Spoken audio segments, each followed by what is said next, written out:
ठीक है। अच्छा, हम यहाँ पे क्या काम करते हैं कि इसको लेस कर देंगे इस क्रेडिट साइड, ठीक है। सम इफ, ठीक है, अगेन हम फार्मूला लगाते हैं। यहाँ पे हम आ जाते हैं, ठीक है। इसको पहले तो, सॉरी, यहाँ से फिल्टर को हटा देते हैं।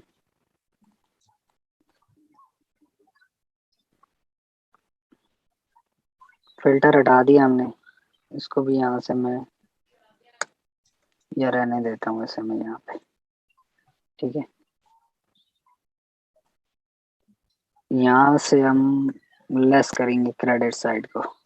सामने रेंज हम सेलेक्ट करेंगे ये।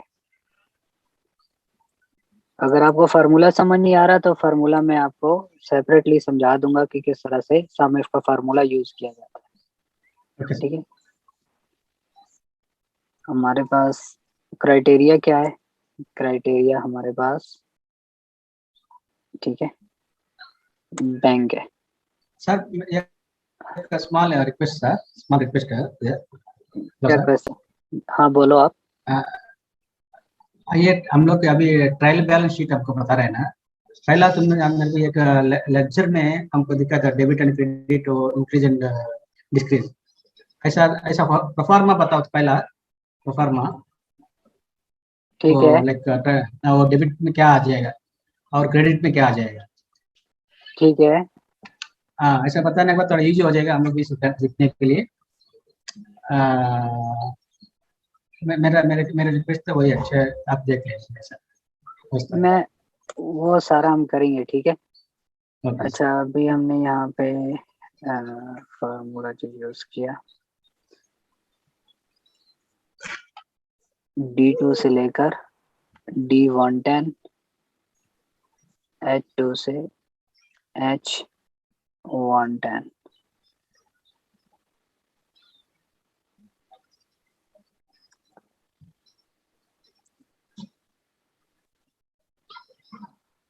ठीक है।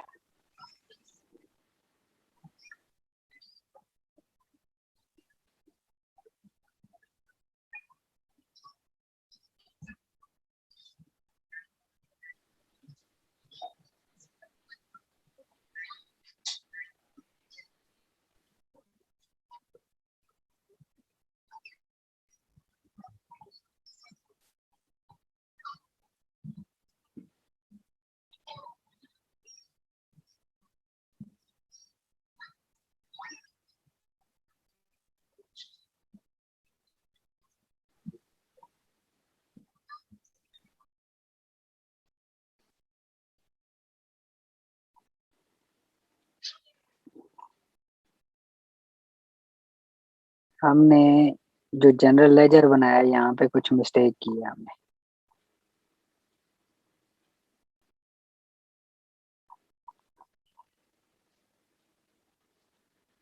आपके पास डेबिट की एंट्रियाँ कितनी है? डेबिट आपका 323,900 है।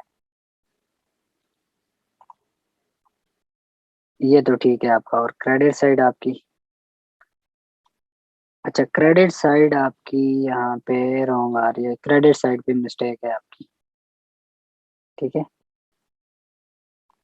क्रेडिट साइड पे मिस्टेक है, आपने कुछ एंट्री ट्वाइस एंटर की है यहाँ पे।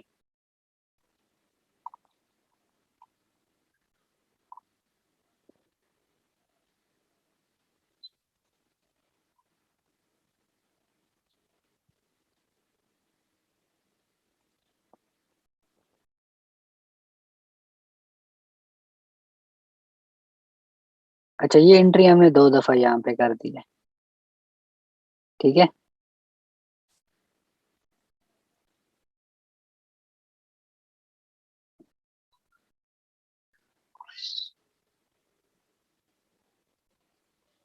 ये एंट्री हमने यहाँ से डिलीट करनी है।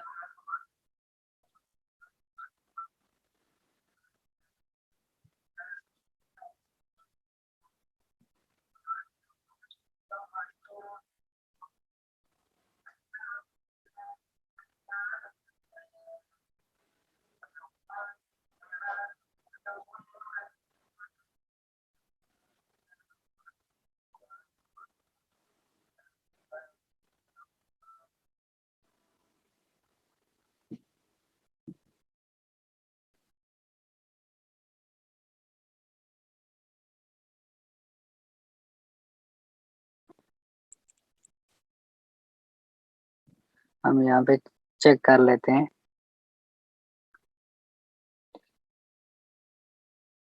अच्छा यहाँ पे ये एंट्री नहीं है, ठीक है।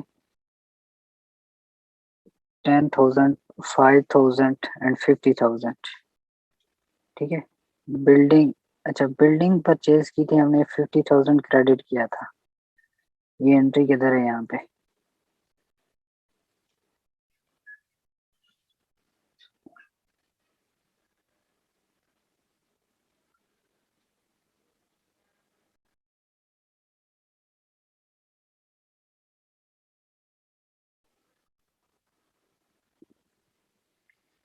यहाँ पे हम 50,000 करते हैं, ठीक है। और यहाँ पे हम इसकी डिस्क्रिप्शन एंटर कर देते हैं।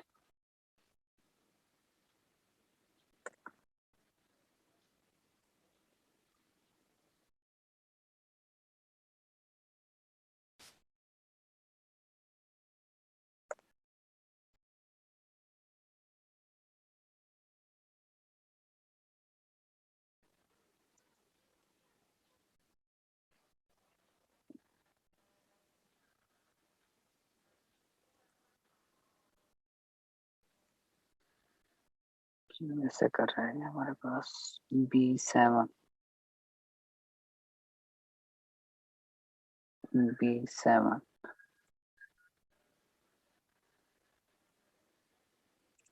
यहाँ से हम चेंज कर देते हैं, ठीक है।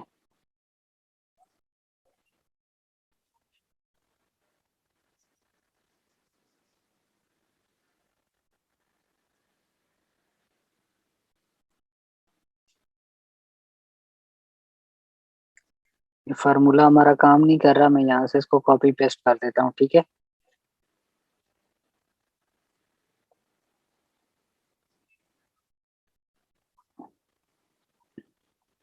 आप देखो कितना बैलेंस है, 76,400, ठीक है। अब यहाँ पे आप ट्रायल बैलेंस देखोगे तो आप कितना बैलेंस आ रहा है जो फार्मूला आपने यूज किया था, 76,400, ठीक है। अभी बराबर। तो अभी तो मैंने इसको क्रॉस चेक किया तो मेरे को फौरन से पता चल गया था कि यहाँ पे हमारी मिस्टेक हुई है, ठीक है। अदरवाइज जब हम इसे कंप्लीट बना लेते हैं तो उसके बाद भी हमारे पास एरर शो कर देता है, ठीक है। किधर ना किधर मिस्टेक आ रही होती है, बैलेंस हमारा मैच नहीं कर रहा होता है, क्योंकि डेबिट और credit side both side equal होनी चाहिए, ठीक है।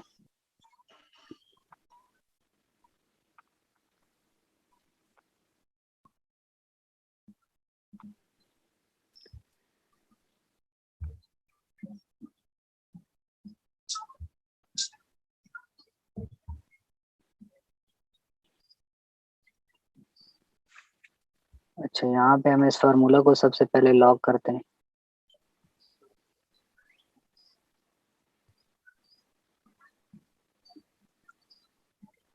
अच्छा यहाँ पे मैं कमांड टी से लॉक कर रहा हूँ मैकबुक पे, लेकिन आपने अपने पास F4 से, ठीक है, F4 से लॉक करना है, ठीक है। F4 से फार्मूला आपका लॉक होगा।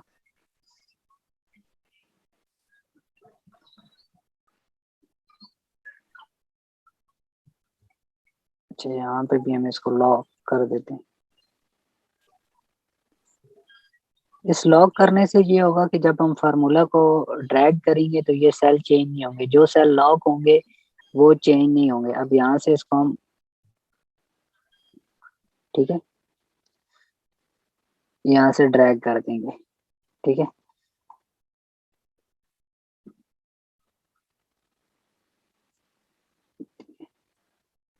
अच्छा यहाँ पे हम एक और फार्मूला यूज करते हैं,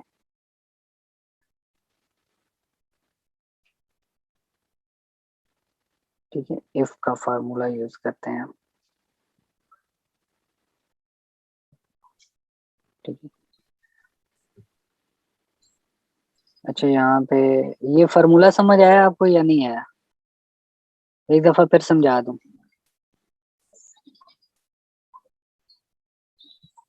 समझ आ गया। ठीक है।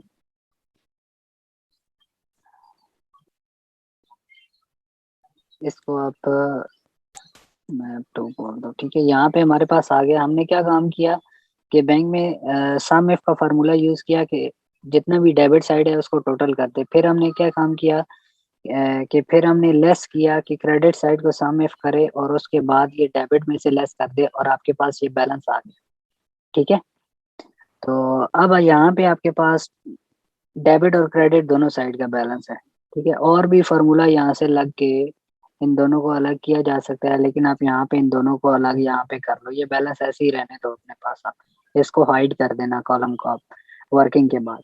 उसके बाद क्या करना है, यहाँ पे आपने फार्मूला लगा देना equal if if D5 greater than 0 comma D5 otherwise 0, ठीक है। ये कहते हैं ना कि अगर आपकी ये अमाउंट 0 से बड़ी है तो यहाँ पे ये अमाउंट शो हो, ठीक है। अगर ये आपकी अमाउंट 0 से लेस होगी तो यहाँ पे क्या आएगा, 0 आएगा, ठीक है। इसको ड्रैग कर दोगे, जैसे इसको मैं यहाँ से डिलीट करता हूँ, इसको ड्रैग करता हूँ, ठीक है। यहाँ से इसको कॉपी किया और पेस्ट कर दिया, ये सारा यहाँ पे अप्लाई हो गया आपका फार्मूला नीचे तक, ठीक है। यहाँ से अब देखो, यहाँ से मैं फिर डिलीट कर देता हूँ इसको। डिलीट करने के बाद इसको मैं ड्रैग करता हूँ यहाँ से, ये अप्लाई हो गया यहाँ पे, ठीक है।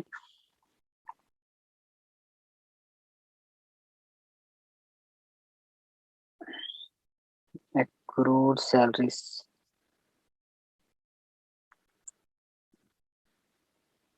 इसने एक्रूड सैलरीज को क्यों नहीं किया, यहाँ पे एक्रूड सैलरीज नहीं है। तो एक्सेल शीट में वो डॉलर का भी यूज करते हैं, डॉलर का सिंबल है ना। एक्रूड सैलरीज, ठीक है। अच्छा, ये एक्रूड सैलरीज को 0 इसने इसलिए किया ना क्योंकि डेबिट और credit side both side equal थी, दोनों में डेबिट और क्रेडिट एक दूसरे में, डेबिट में से क्रेडिट साइड लेस हो गई तो 0 कर दिया उसने। 22,800 है, 22,800 है। समझ आ गई है बात की, समझ गए। ठीक है।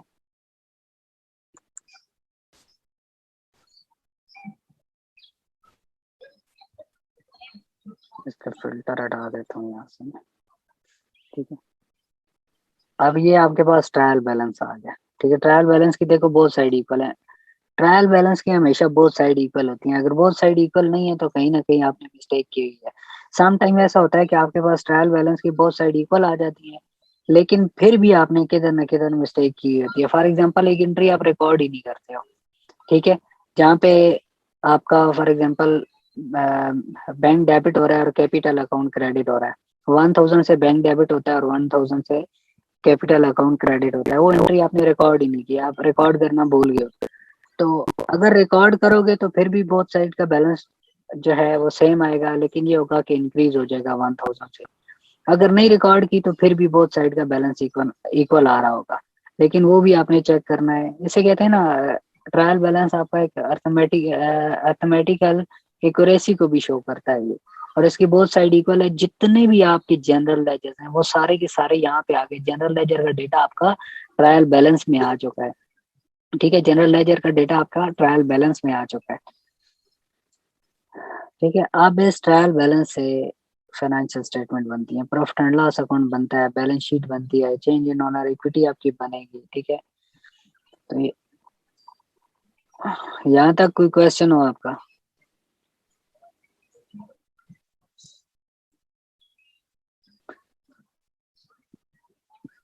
अगर इस तरह नहीं बनाना तो ये नहीं देखो, सर, बस लगता है आप प्रैक्टिस ये करनी देखो, हाँ पड़ेगी। जी, हाँ जी, आप देखो जनरल लेजर आप चेक करते हैं बैंक का, डिटेल चेक करते हैं। यहाँ पे आपके पास ट्रायल बैलेंस में टोटल बैलेंस शो हो रहा है ना। आप डिटेल चेक करनी है, सारी ट्रांजेक्शन की रेंज सेलेक्ट कर ली, वहां से देखते हैं कितना बैलेंस है, ये बैलेंस है। आप कैपिटल अकाउंट का देखो 50,000 है, ठीक है। तो यहाँ पे कितना है, 50,000 क्रेडिट साइड पे आ रहा है। अब देखो ट्रायल बैलेंस की डेबिट साइड पे आपके एसेट्स और एक्सपेंसेस आएंगे, क्रेडिट साइड पे आपकी लाइबिलिटी आएगी, ठीक है। लाइबिलिटी आपकी क्रेडिट साइड पे आएगी, कैपिटल जो है वो भी आपका क्रेडिट साइड पे आएगा और रेवेन्यू आपकी क्रेडिट साइड पे आएगी। और रेवेन्यू रिटर्न जो है वो आपकी डेबिट साइड पे आएगी, सेल्स रिटर्न, ठीक है। तो आज के लिए इतना काफी है। तो नेक्स्ट जो है फाइनेंशियल स्टेटमेंट वो मैं आपको कल कराऊंगा, ठीक है। कोई क्वेश्चन हो जी आपका? ठीक है सर। कोई क्वेश्चन हो नहीं, आपका? नहीं क्वेश्चन? इससे पहले आपको मालूम था कि क्वेश्चन बहुत है लेकिन हम काम करेंगे तो और ज्यादा है। जी ठीक है। अभी इसमें कंप्लीट साइकिल आपको समझ आ रहा है कि जर्नल एंट्रीज किस तरह करनी है। जर्नल एंट्रीज के बाद आपने जनरल लेजर कैसे बनाने हैं, फिर ट्रायल बैलेंस कैसे बनता है, फिर ट्रायल बैलेंस से फाइनेंशियल स्टेटमेंट कैसे बनती है। अच्छा, यहाँ पे हमने और भी बहुत सारी एंट्रियां करनी है अभी, ठीक है। एंट्रियां हमने सारी यहाँ पे नहीं की है, यहाँ पे और भी बहुत सारी एंट्रियां हैं, लेकिन आपको एक दफा मैंने ये बता दिया है। आपने अब जनरल लेजर कंप्लीट करने हैं, ठीक है। जनरल वैसे तो मुझे चाहिए था कि ये सारे जनरल लेजर कंप्लीट करके ये आपको कराता, लेकिन उसमें बहुत ज्यादा टाइम लग जाता। तो यहाँ पे डेटा कैसे आ रहा होता है ट्रायल बैलेंस में, यहाँ जनरल लेजर से आता है, ठीक है। हमने डायरेक्ट ट्रांजेक्शन से यहाँ पे ले आए हैं ना, यहाँ से आता है आपके पास डेटा, ठीक है। बैंक बैंक का बैलेंस कितना है, डेबिट साइड बढ़ी है ना, ये बैलेंस आपका डेबिट है क्योंकि डेबिट साइड बढ़ी है। तो ये बैलेंस यहाँ पे आ गया आपका डेबिट साइड पे ट्रायल बैलेंस की। आगे कैपिटल अकाउंट है, कैपिटल अकाउंट हम देखते हैं, कैपिटल अकाउंट की क्रेडिट साइड बढ़ी है तो ये बैलेंस क्रेडिट है, यहाँ पे क्रेडिट साइड आ गया आपका बैलेंस, ठीक है। आगे नेक्स्ट कैपिटल का यहाँ पे क्रेडिट साइड आ गया। फिर हम फर्नीचर का अकाउंट देखते हैं, यहाँ पे फर्नीचर के अकाउंट में हम देखते हैं डेबिट साइड बढ़ी है, ये बैलेंस डेबिट है, ठीक है। आपका ये बैलेंस आपका डेबिट है, ये डेबिट साइड पे आएगा। यहाँ पे देखो डेबिट साइड पे आ गया, ठीक है। समझ आ रही है बात की? ओके हाँ सर। जी जी सर। ठीक है, तो इसको अच्छे से सर, समझना। आप ये एक्सेल फाइल भी भेज दीजिएगा प्लीज। चले मैं भेज देता हूँ, चलो, थैंक यू। ठीक है। और राजू आपका कोई क्वेश्चन हो? बेचो सर, हमको भी शेयर करा सर सब पार्टिसिपेट्स को। ठीक है, ये शेयर मैं कर दूंगा। अच्छा, ये हम अभी इस पे जब कंप्लीट काम नहीं, करेंगे तो हम श्योर हमें बहुत ठीक क्वेश्चंस है। होंगे। अभी जितना हमने काम किया वो सारी एंट्रियां यहाँ ट्रायल बैलेंस में भी आ चुकी है। हमने यहाँ पे और भी एंट्रियां करनी है, उनका डेटा भी जनरल लेजर में भी जाएगा और फिर यहाँ पे ट्रायल बैलेंस में भी आएगा, ठीक है। ठीक। यहाँ तक अच्छे से क्लियर करो। Okay sir. जो आपका लेवल है ना, जो अकाउंटेंट का लेवल होता है, उस लेवल पे जरूरी नहीं है कि आपको ये फाइनेंशियल स्टेटमेंट भी दी जाए आगे, लेकिन यहाँ तक आपको अच्छी तरह से काम आना चाहिए, ठीक है। मैं आपको साथ फाइनेंशियल स्टेटमेंट भी बताऊंगा कि किस तरह से ट्रायल बैलेंस के बाद अ, हम प्रॉफिट एंड लॉस अकाउंट और बैलेंस शीट बनाते हैं, ठीक है। जब ये पूरी ये फाइनेंशियल अकाउंटिंग आपकी जितनी फाइनेंशियल अकाउंटिंग कंप्लीट हो गई, जो मैनेजमेंट अकाउंटिंग होती है, ठीक है, वो थोड़ी सी इससे डिफरेंट है, ठीक है, थोड़ी सी डिफरेंट है, ठीक है। आपको आपकी ग्रिप होनी चाहिए फाइनेंशियल अकाउंटिंग पे, उसके बाद आप मैनेजमेंट जी सर। अकाउंटिंग वाली साइड जाते हो। चलो ठीक है, नेक्स्ट क्लास इंशाल्लाह आपकी कल होगी।